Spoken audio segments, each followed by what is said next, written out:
Okay, good morning. Let's get going here. Welcome to Project Echo on substance use disorders and pain. Today we've got a trending topic is deep dive into drug screens. Stephanie Bennington had planned to do this. She's dealing with a complex patient issue right now. She's a psychiatrist. So Todd is going to get us started. And then when Stephanie's finished with her patient, she's going to pop in. So I'll do my usual housekeeping things here. Again, disclosure of relationships. This slide just says that all those involved in this project have no financial relationships to disclose.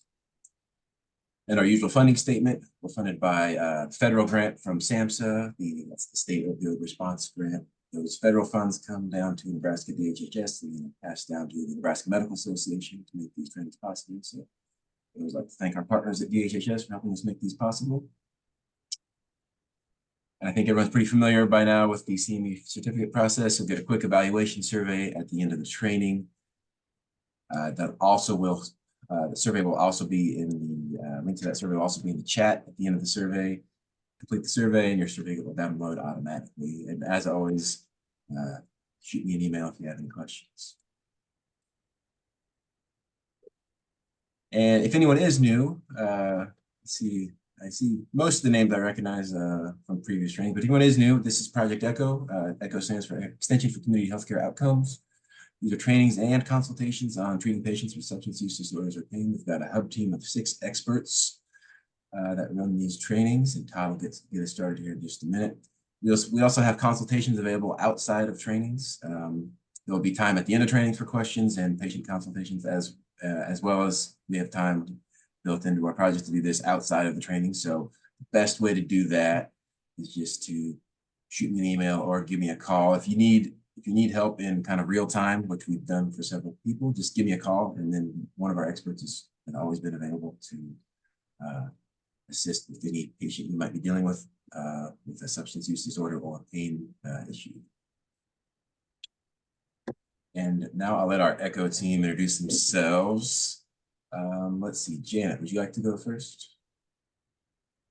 Yeah, I'm Janet Bernard. I'm a retired family practice doctor in North Platte, Nebraska. Started treating opiate use disorder with Suboxone in 2008. Thanks. Ed. Yeah, good morning, everybody. Ed Kaiser here, nurse practitioner in Omaha, Nebraska. I've had the opportunity to sort of treat and serve patients with substance use disorder for the last 5 years. Yeah, would you like to go next? Yep, I'm Gail Keller. I'm a nurse practitioner down in Falls City. Thank you. John, would you like to introduce yourself? Hi, I'm John Massey, and I'm a pain physician here in Lincoln and a few other places. And like I mentioned, Stephanie's going to be joining us in a minute. And Todd, I'll let you take it away for us. All right. Good morning. Let me get my slides kind of teed up here. All right. Can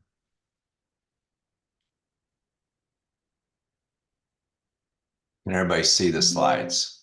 Yep, that looks good. Okay. All right.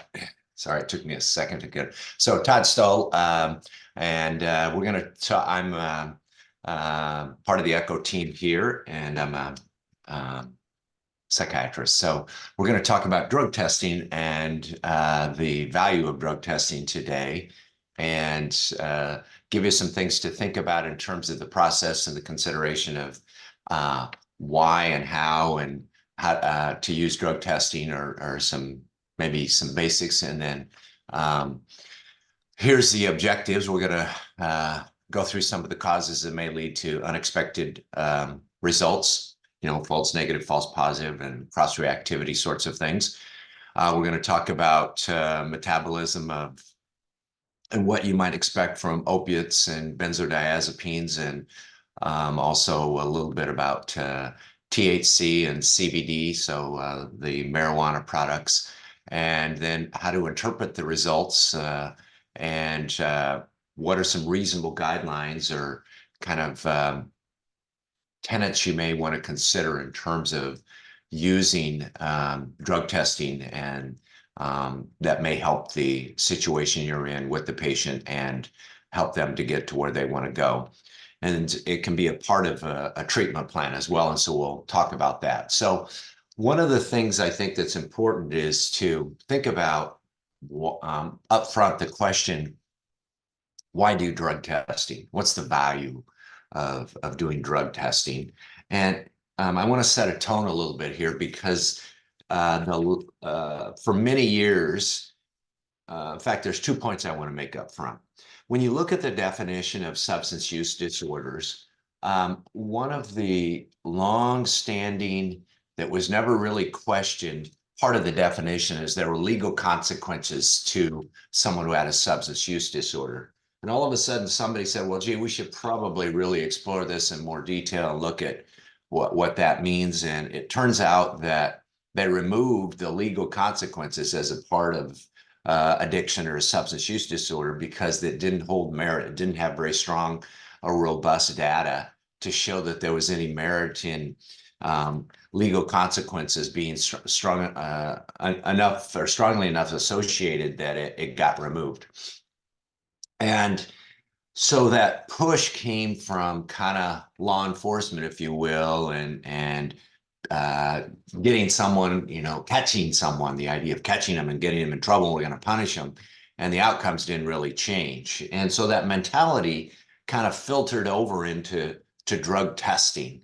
And it's just been within the last probably 10 to 15 years that is starting to shift and realize there's not much merit in that process. So in the process of using drug testing to punish someone and expecting a different outcome.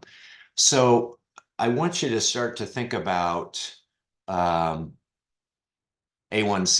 hemoglobin A1Cs a little bit and the value of the testing for a hemoglobin A1C. And I want you to think not only of how that's used for long-term control, but to give you an idea. But there's another concept that goes with it that's a part of drug testing. There's this whole kind of, I've got an issue and now I've got to have it monitored. So no more than someone wants to have, let's say diabetes or type 1 diabetes, their whole life, and having to have that A1C monitored. And then if the physician or clinician or APP, whoever's working with them, makes them feel bad about having a high A1C, that's really not going to be very helpful. And it's the same thing with the results of a drug test. So they're not meant to serve as to make people feel bad about. Remember, a lot of people that have substance problems already are ashamed and they feel guilty. And so we know that punishment or kind of the emotional overtone of making someone feel bad with drug testing really doesn't help, and it doesn't change the outcome. And so it's a guideline. It's something that gives us an idea of, hey, either it's a motivator or it's to measure progress, maybe a decrease in levels that are coming down over time. So let's start with a few questions here up front, and we'll get to the end with these same questions and address them. So I want you to look at this right now, and everybody, hopefully you can see the slides. I'm not going to read the next 3 slides to you. Just look at them, and I'll go slow with them, and then think about what your answer may be for the pre-assessment questions. This is first one.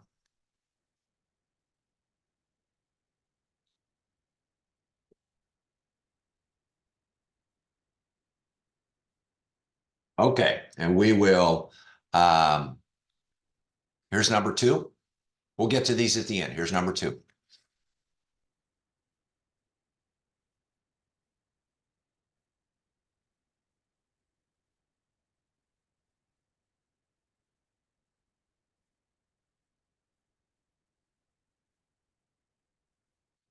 And the third one.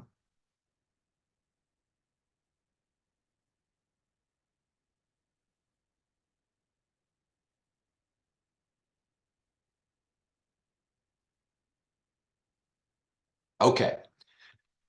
So here is the 2022 CDC opioid guideline update. And I will say that we're fortunate that Nebraska has its own kind of pain guidelines, and largely this group was directed by John Massey, who's a part of this. So some of the guidelines changed a little bit.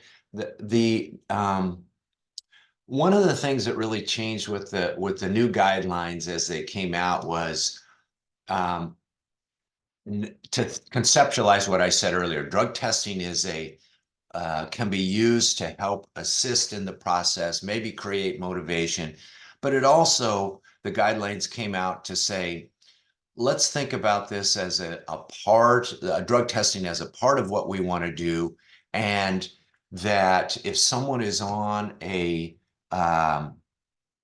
opiate, and here's the biggest change I'm going to say right now.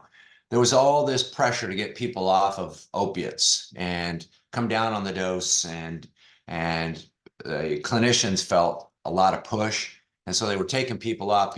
Patients were going into withdrawal, and then they were starting to find substances on the street or opiates on the street or from other sources. And so the 2022 guidelines basically said, let's slow this process down a little bit. Let's use some common sense here.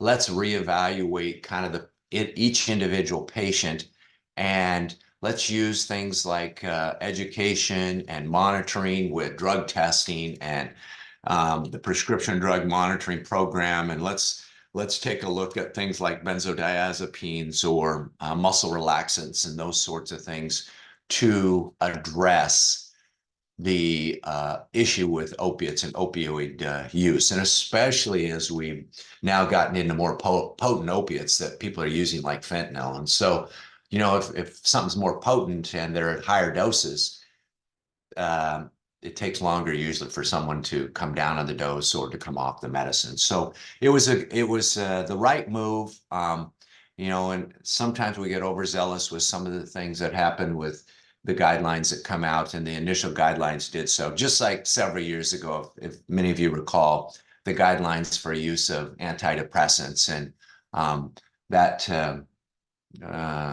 was a whole kind of situation in itself. So, all right. So what are our goals? Improve medication adherence, right? Is certainly one. So you want someone who's being monitored.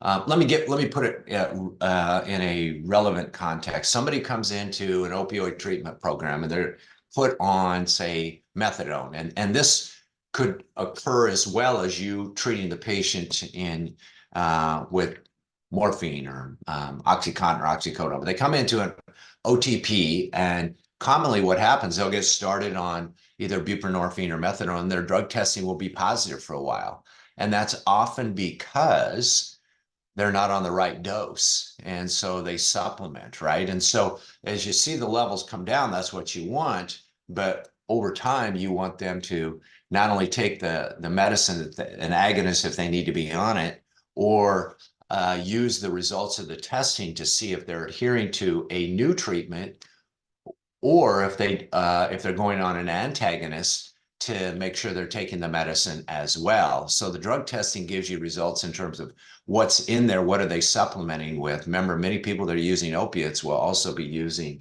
stimulants, marijuana, and benzodiazepines, to name a few that are common. And so they also want to try to prevent diversion, right? Now, there's where the legal consequences come in. That's different than somebody having an addiction. If somebody is selling and dealing, that's a different situation. So I want to point that out. So the idea is to avoid diversion if you can. And then, for example, if you're testing somebody for buprenorphine and making sure they're taking it, typically the metabolite is 2 to 4 times as high as the parent compound.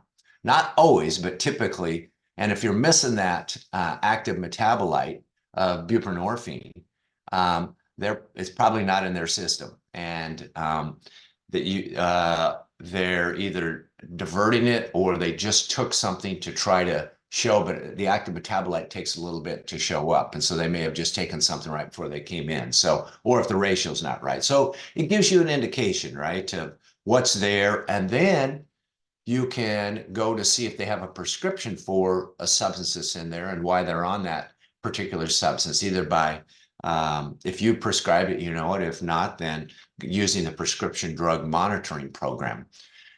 So how often do we use drug testing, right? What's the frequency? And remember, these are guidelines. It's not set in stone, but somebody who has low risk or is stable, right? You think of maybe once or twice a year, right? Somebody who has greater risk, you're going to do it more frequently. And so again, I don't need to read the slides. The idea is after you've done a kind of a thorough evaluation in history and understand that patient that you're working with, then you have an idea of how frequently do we need to test an individual. It's like appointments up front when you're starting someone on buprenorphine. You remember the induction that we talked about or starting. Those appointments are more frequent, right? Just like the drug testing typically would be more frequent up front. And then once somebody starts to stabilize and develop some of the skills, then the testing becomes less frequent. I want to put another plug in that I think is kind of important with drug testing. One of the things, and I tell the patients that I'm working with right up front, I don't want them to feel like this is a punishment. I want them to understand why we're testing, because I want to develop a relationship with that patient where they'll come in and they'll say, hey, you know what, doc, my drug test is going to have some stuff in it. I want them to tell me that up front if it's going to be. I don't want to go to the test and figure out it's happened, because they'll start to own their behavior more so that way. And I found that through doing this for many years that and then you just move in stride and say, okay, what's the next step? What do we need to do to kind of address this situation and so on? I'd much rather have them tell me, because that shows me that they're taking ownership for it as opposed to making excuses or feel like they're going to be in trouble. They're not going to be in trouble with me. We're going to figure out what's our next step. And that's my mentality around it. All right. So how do we assess the risk of someone coming in and looking at, all right, we're going to do some drug testing here. What are we going to do and how are we going to do this? Well, it starts with that history and physical examination. It starts with looking at patterns of use over time, when they started using, frequency of use, routes of use. Remember that as you progress to injection use for most drugs, the severity of their addiction increases. And so it gives me another thing. I want to know about, are they honest with me about what I might find in the initial drug test? I want to know, are they honest with me when I look in the prescription drug monitoring program for them to tell me what medicines they've been prescribed? I want them to specifically talk to me. Benzos get a lot of attention. I want kind of CNS depressants in general, not just benzodiazepines, right? I want to know what if they've got a muscle relaxant or something like Lyrica or Neurontin, gabapentin in their system.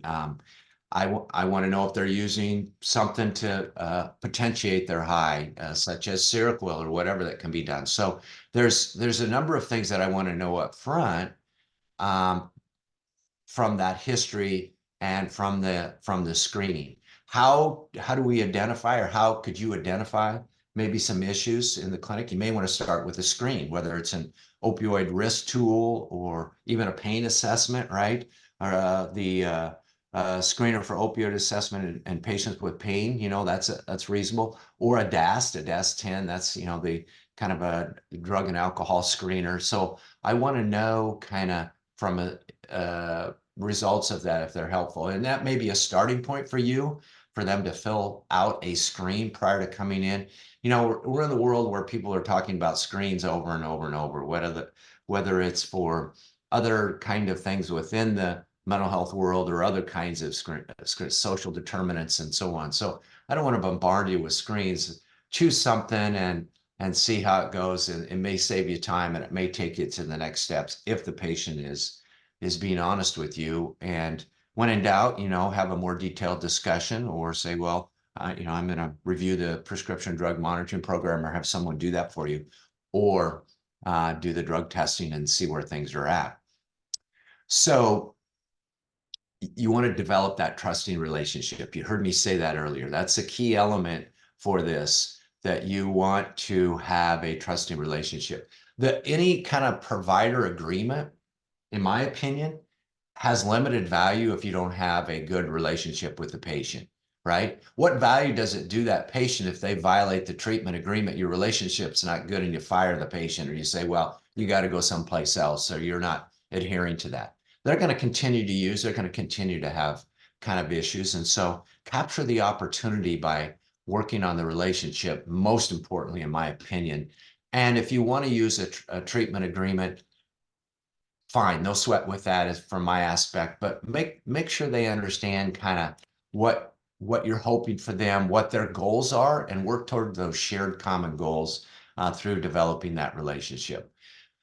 One of the things that's important then is the process of doing testing, right? And ideally, if you're going to test, it's random and unexpected, and you have a kind of protocol that's, if you're doing it in the office, if you're doing it through a another place, like for example, a occupational med place where they do a lot of drug testing, that you have a standardized procedure, that, you know, the toilet water is a certain color and there's no running water in there. And, you know, depending on the nature of the situation, you're looking at things like the temperature initially, and you should register between 90 and 100, or it's probably been tampered with. You're looking at specific gravity and urine creatinine and so on, or those will come back in the results. So if it's dilute, that you'll know either they've consumed an awful lot of water, which is a corrective capacity if you go through an occupational med company when they do it at the lab, or, you know, that they've brought some water in, or some device, right? A Whizzinator or something where they can bring in fake urine and so on. So those things can be identified, but you need a standard procedure. And sometimes when in doubt, same-sex witnessing. So you're watching someone provide a sample. So for example, let me give you an analogous situation. So one of the things that I do is serve as a MRO. It's a medical review officer for drug testing for an occupational med company. And for somebody who's having a DOT drug test, those are witnessed, right? Because of the safety issues. So if they're on the railroad, if they're an airline kind of pilot, or you know, driving a rig over the road, those drug tests should be witnessed because of the safety measures that go with them. And sometimes we have to do that as well for other people, even if they're not in a DOT position, if there's some concern around that. And it may help with honesty and accountability in the process. Yeah, and the urine color kind of goes along with that. And so, you know, just be thinking about kind of the use of some of the substances that are in urine. Often we won't look at urobilin or bilirubin degradation. It's more specific gravity. It's more the temperature and creatinine, if you will. But this is another point of care that you can be used that can give you an idea if you're doing the testing in your office. All right, so let's talk a little bit about kind of urine toxicology testing and the process of monitoring and screening and ongoing testing, if you will, through the monitoring process. So there can be a screen, and that may be the end of it, right? It may be for a number of reasons. You may screen if you're, I'll give you an example. If you're an OBGYN and you're seeing a patient who's pregnant for the first time, you may screen, right, to see if there's a concern, or if a mom is admitted to the hospital and going to deliver, there may be a drug test that's done there, and that may be the only one that's ever done, right? There may be somebody comes in and there's some unexplained kind of presentation or findings. You may screen, then go down the road and find out, you know what, the reason that they appeared kind of funny that day is their blood sugar was off. You know, they were hypoglycemic or what have you. And so there's some reasons to maybe check up front, right, to be on the safe side, including what you may not anticipate finding in that drug test. But then there's some reasons for ongoing monitoring, if you will. All right. So screening is an immunoassay. It is often most standard is urine. It's the least invasive probably is either saliva or hair, but the sensitivity times or detection times are different. And to use a screen for hair takes a while to run the assay. And saliva, the window of detection is shorter. So urine is the instead of blood, urine is the standard, and it can be done in the office. You can have results within minutes, and you will find there are not only cross-reactivity and false positives and false negatives with screen, and that's why you may need to end up doing either a gas chromatography mass spec or liquid chromatography mass spec, or if you're looking for, say, methamphetamine, you're going to do LC-LCMS and look for the difference in the enantiomers with methamphetamine. And so the confirmation test is the GCMS or the liquid chromatography and mass spec. And there still can be some false positives with that or false negatives, but it's much less rare. So for example, let's use cocaine, and somebody comes in and screens for that, and then you do in the immunoassay is positive. You do the confirmation test is positive. Cocaine is cocaine. Okay. And for somebody to try to talk you out of they don't have cocaine in their system. They have cocaine in their system once it's the confirmation is there. Could be from maybe an ENT procedure or, but things don't show up as cocaine. Let's stay in the stimulant family. There's a lot of immunoassay or screening results for amphetamine that are false positives, whether it's Wellbutrin, which is bupropion, or trazodone, or Seroquel. There's a lot of false positives within that. And so just know that you often are going to have to go to the confirmation test and maybe even a third line for that test as well. For years, when we checked for opiates, we didn't check for some of the common ones that are used. And so we'll talk a little bit more about that as we progress here. But some of the more common ones now that are used, they are in a standard screen. So here's some cutoff values. You take a picture of this or review the slides. You don't need to memorize this. Just know that there are cutoffs that are determined by a lab. Why is there cutoffs? Because when you get to that level of a cutoff, the chances of it being it's the sensitivity is from the screen is stronger at that level. When you get below it, it can be other sorts of things. So for example, poppy seeds, right? You won't tend to screen positive for poppy seeds above, kind of that 2000 cutoff level. You can see it below there. And then when you do a cutoff, you'll see, or the confirmation.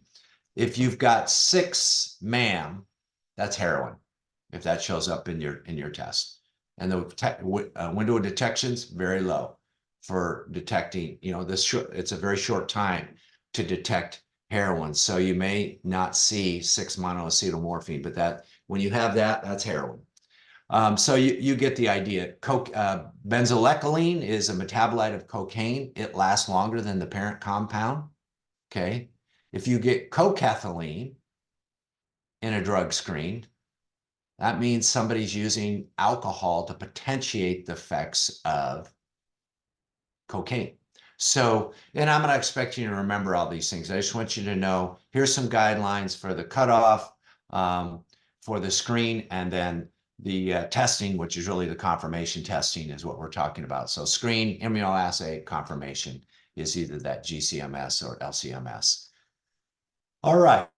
So here's our windows, if you will. Again, it varies by the substance and what's being detected. So remember, I said initially the opioids did not include things like for testing, and now it's much more the standard, didn't include hydromorphone or hydrocodone or oxymorphone or oxycodone. And now those things are typical, especially in a DOT drug test, right? And so, and you need to kind of understand how those things are broken down, or metabolism of some of the products. And so, same with benzodiazepines, right? And many things are broken down into nordiazepam for the benzodiazepines, which is a metabolite of diazepam, but it's a metabolite of Librium. It's a metabolite of some of the other benzodiazepines. And so you may see only that in the drug testing and say, well, the patient may say, well, I'm not taking Valium.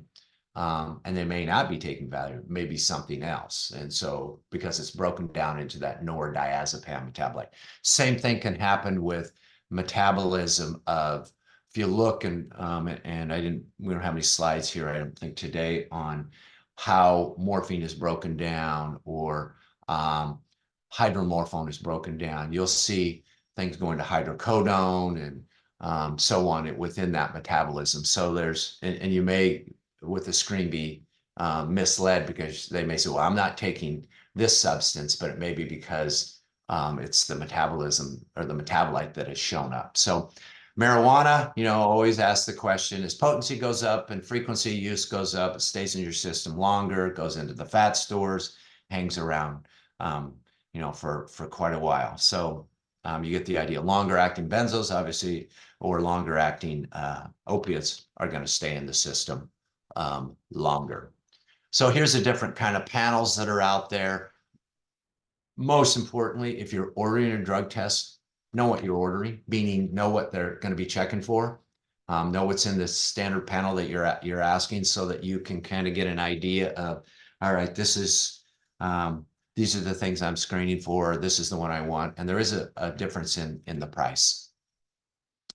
So this gives you an idea of the kind of false positives and false negatives for various substances. I alluded to this earlier. Look at, on the green, that's your false positives. The blue is the false negatives. Go clear over to the right of the screen, and you'll see a lot of false positives for methamphetamine. A lot of substances show up as, can look initially as amphetamine, and then even methamphetamine. And there's a D and an L isomer. And so you got to separate out. The D is meth when it's in higher proportion. Okay. So if, for example, somebody's using a lot of Vicks, that's mainly the L isomer when it comes to looking at testing. Oxycodone is broken down to a lot of different things. So you're going to see false positives that come up for that, as you will with other substances. So just know, don't memorize this or any of the levels or anything. Just know things show up as false positives and things show up as false negatives, and keep that in the back of your mind. And then if you have that discussion with the patient and they're saying something that doesn't match, go to if you've done the screener in the office, go to the confirmation test. It'll give you kind of more definitive results. So what can show up as happens all the time. So I have lots of, I say happens all the time. I stopped in a thought there. I'm sorry. I have a lot of people that are in the monitoring program that have licenses, that are healthcare providers, that I serve the MRO for DHHS. And so when I get a drug test back from somebody who's being monitored, it's not uncommon for them to say to me, I'm just using a lot of hand sanitizer and so on.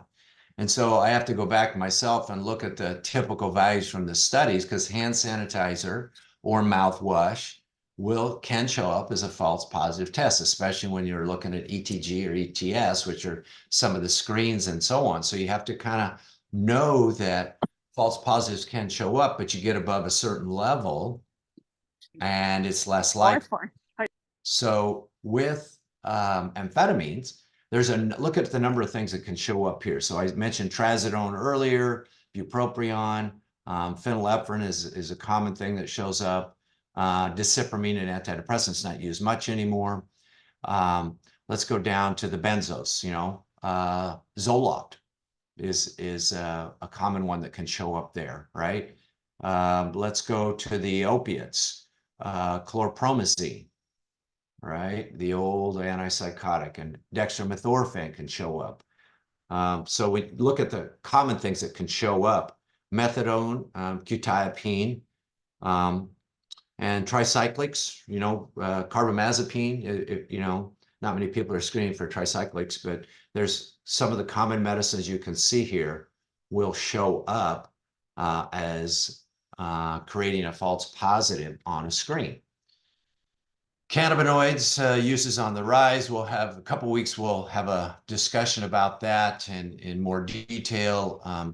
And usually CBD, it does not show up as positive on a test unless it has THC in it. And remember, CBD in a lot of these shops where it's sold, it's not regulated in terms of what goes into it. So it's not uncommon for marijuana or THC or the carboxylic metabolite to be in CBD. And so that's kind of the thing to remember. The structures are similar, but cannabidiol or CBD often is adulterated or has other things in it that may actually show up in a drug test. All right, so here's case one.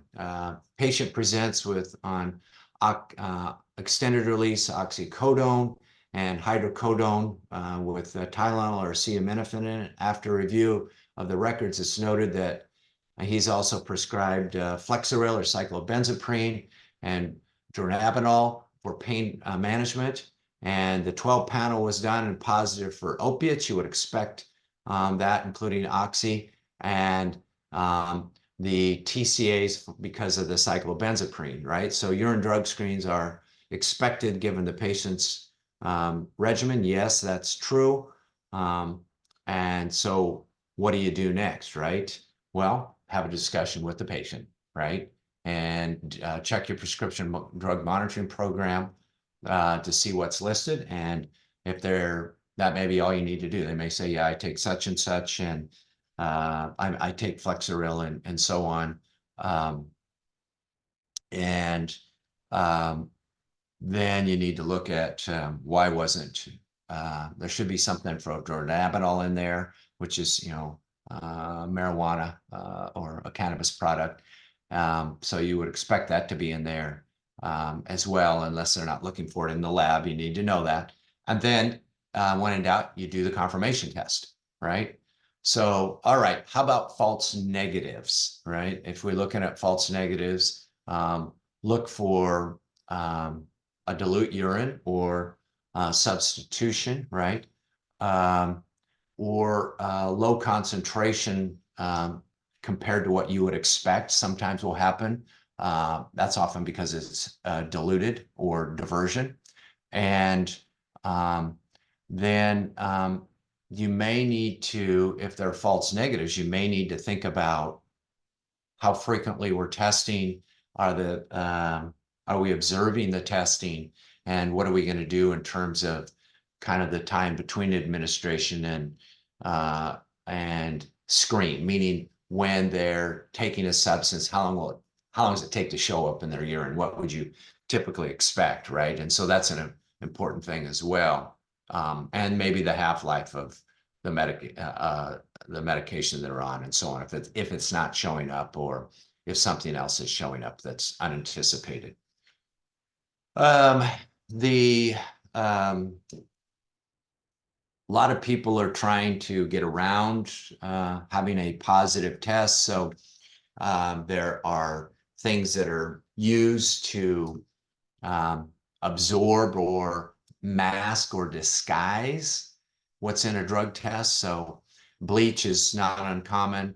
And again, when labs, so just so everyone knows, when you're sending, not at a point of contact testing or when they're doing it in your office, but if you're sending it off for confirmation, it's routine for a lab to look for things like bleach and vinegar and cranberry juice or niacin and so on. And they typically in their evaluation will look for those things. Synthetic urine is common. Again, if you do a confirmation test, the screener, you may not pick it up, and if you don't see it unless there's a temperature problem when you're looking at it, or a color problem or a smell problem or specific gravity kind of issue. So you may, when in doubt, you may need to observe, because they may put the little bag of urine in a Whizzinator or something, and then you can't see them provide the sample, and so from the donor. So you may need to witness it, or again, send it off to a lab, and they often can pick up the fake urines or synthetic urines. Not every time, but a lot of the cases. The labs are pretty sophisticated in terms of looking for those sorts of things. We've talked about both the others, dilution, and then substitution is somebody providing urine for you. This is especially when you're testing in mass. So let me give you an example. When I worked in the athletic department at UNL, we do drug testing, and there'd be in a bathroom, and it'd be several, let's say men giving samples at the urinal, and not everyone is observed. There's someone in there, but there may be 8 or 10 guys at a time, and they may be knowing that they've been using, often it was marijuana, they give someone else their urine or pee into 2 cups, if you will, provide samples to 2 cups. So just know that that's not an uncommon thing.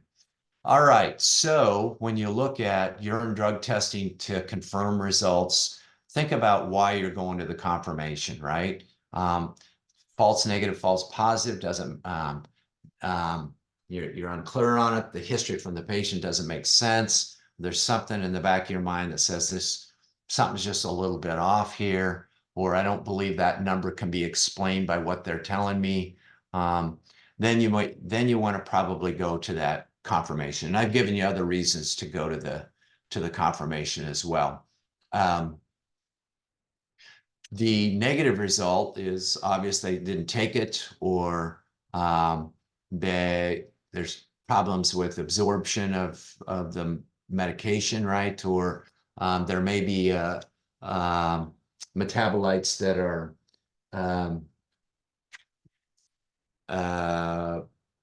showing up that are unexpected. And so think about those things. The other thing I mentioned before is that you're checking, and it takes a while for the medicine to show up. And so just know that may be a possibility. Or if they're using something off the street, or they think they're getting something that they're not getting, there may be another agent or something that's adulterated the sample as well. And so you may need to go to a confirmation because of safety issues too, right? They may have no idea that another substance is in their system.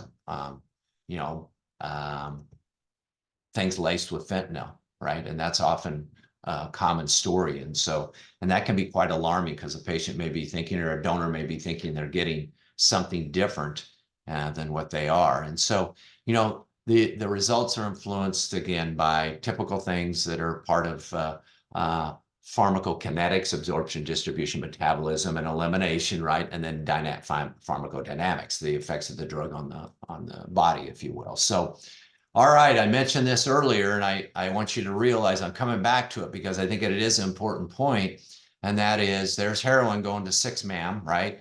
And let's go in the middle of this, right? And look where morphine goes, right? Morphine goes to normorphine, it goes to hydromorphone. Well, hydromorphone is broken down. Or look at hydrocodone off to the right in the purple of the first diagram, and it's broken down into some different products. So somebody could technically use heroin, the green, clear up in the top left, and it can be broken down into, besides the 6 mAm, codeine and morphine, and you may only detect the codeine in there when they're really, and then obviously morphine and metabolites. So you may not even be aware that they're using heroin because you missed the short detection window of 6-monoacetylmorphine, if you will. Now, oxycodone doesn't break down into the pathways on the left. It has its own, and it's broken down into oxymorphone and so on. So you get the idea. I'm not going to read through all the metabolites, but this gives you an idea. You may miss something in a window of detection that they're actually taking. I used heroin as the example. And, then we can't get by anymore without having a discussion about phase 1 and phase 2 metabolism and isoenzyme induction or inhibition when it comes to drug-drug interactions, or in some cases, if somebody's got a liver that they have liver disease, that can obviously affect metabolites, and things can build up. With the aging process, metabolic machinery slows down as well, right? So often lower doses and the half-lives extend when someone is getting into their an older age, and you're providing a medicine for them that may be a benzo or a benzodiazepine or an opiate. And so we have to always consider a number of variables in addition to phase 1 and phase 2 metabolism. What about benzos? And I've brought this up before. I wanted to just give you an idea of both. And there's that nordiazepam right in the middle of the metabolic pathway here, that a number of things are broken down into that, whether it's transine, which is clorazepate, or chlorodiazepoxide, which is Librium, being broken down in addition to diazepam, which is Valium.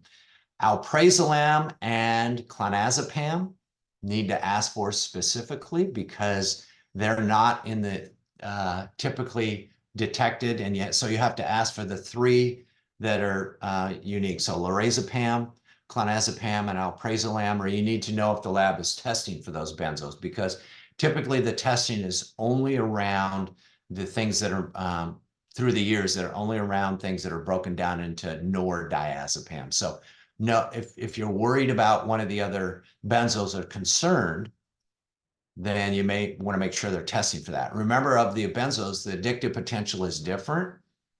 And most studies show that alprazolam is the most addictive in terms of the benzodiazepines. And so it's one that is not uncommonly used by individuals.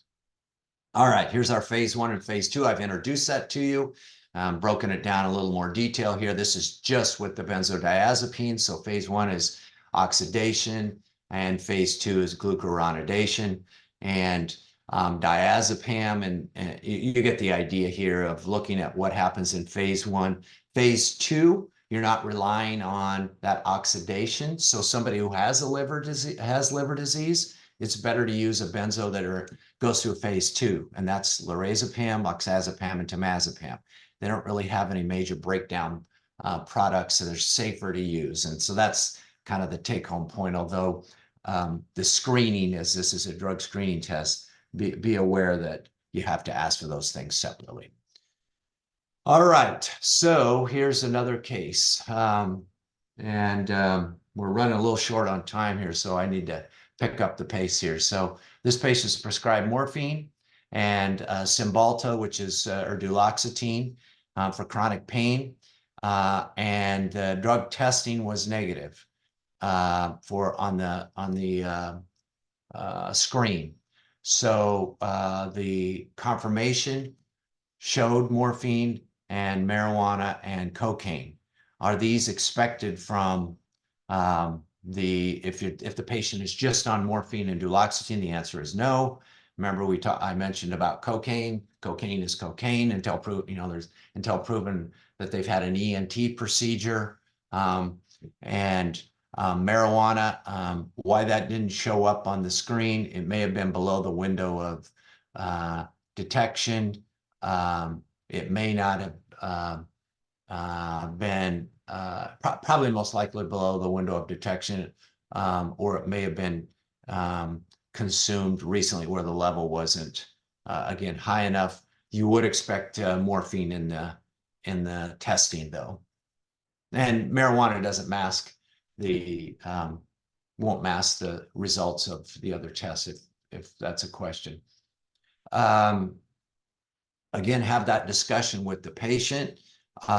If they're struggling with the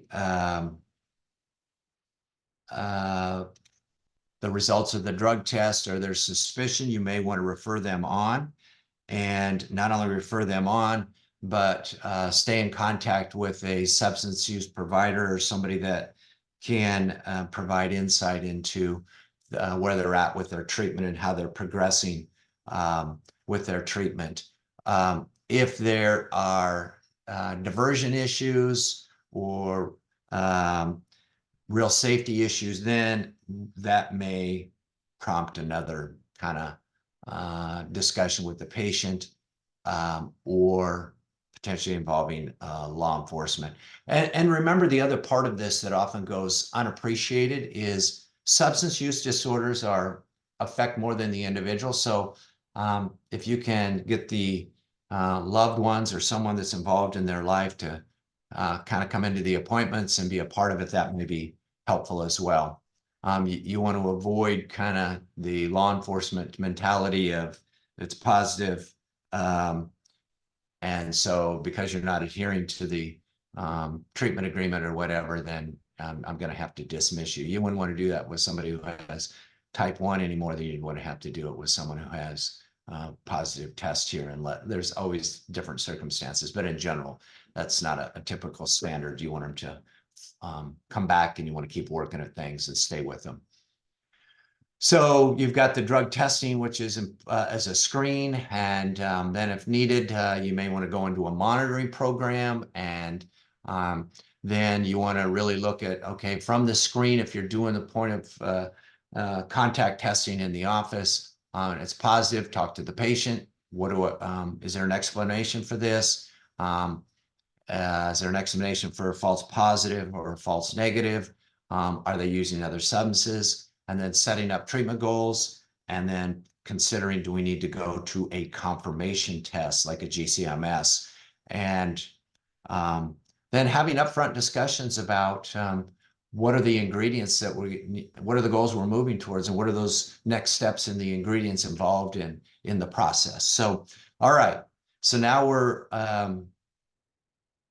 back to the question here. Which of the following medications can produce false positive for methadone? You saw from before, that's Seroquel or quetiapine, that's C. A patient using morphine may also have a positive result for, could be codeine, right? That'd probably be the first choice people would look at. Hydrocodone, maybe in some cases. All right, how often for the low-risk patient should you monitor? And in general, you know, it's kind of splitting hairs here. It's probably 6 to 12 in that range, depending on the circumstances. Okay, so I'm going to stop sharing the screen. I know that we didn't get to the kind of cases today, and I apologize for that. I hope I did service to Stephanie's slides here. I'm sorry she wasn't able to present, and I hadn't seen the slides until immediately before I started, so I had to kind of wing it a little bit. So if it seems a little bit choppy, I apologize. Thanks, Todd. That was excellent. See, I'm looking at the chat here, a couple of questions. And maybe you got to the one that John sent in a little bit ago.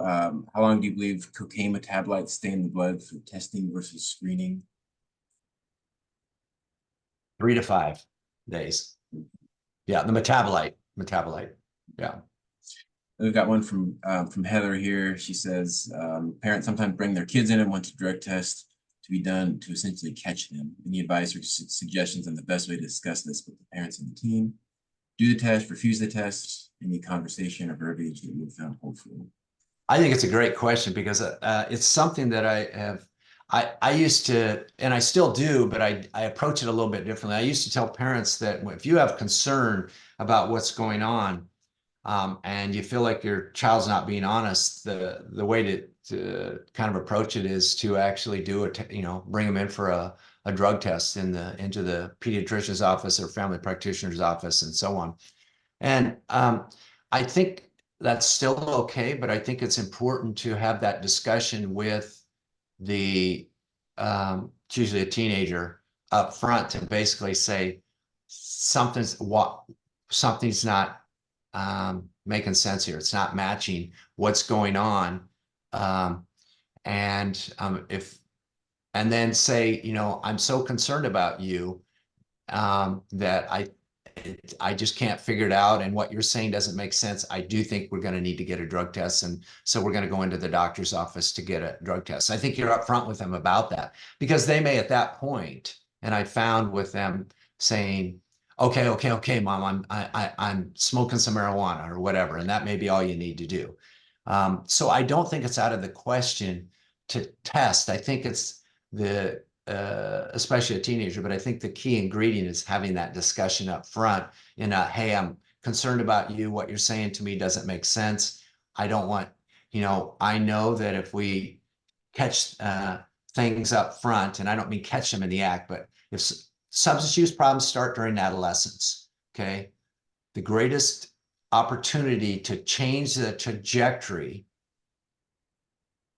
is during adolescence. Okay, it becomes increasingly difficult the longer someone uses. And so if you want to do something to kind of change the trajectory where it's a little bit easier, it's to try to catch things earlier and do something about it. And so I think those conversations are around, I care about you, I love you, something's not making sense here, it doesn't match up.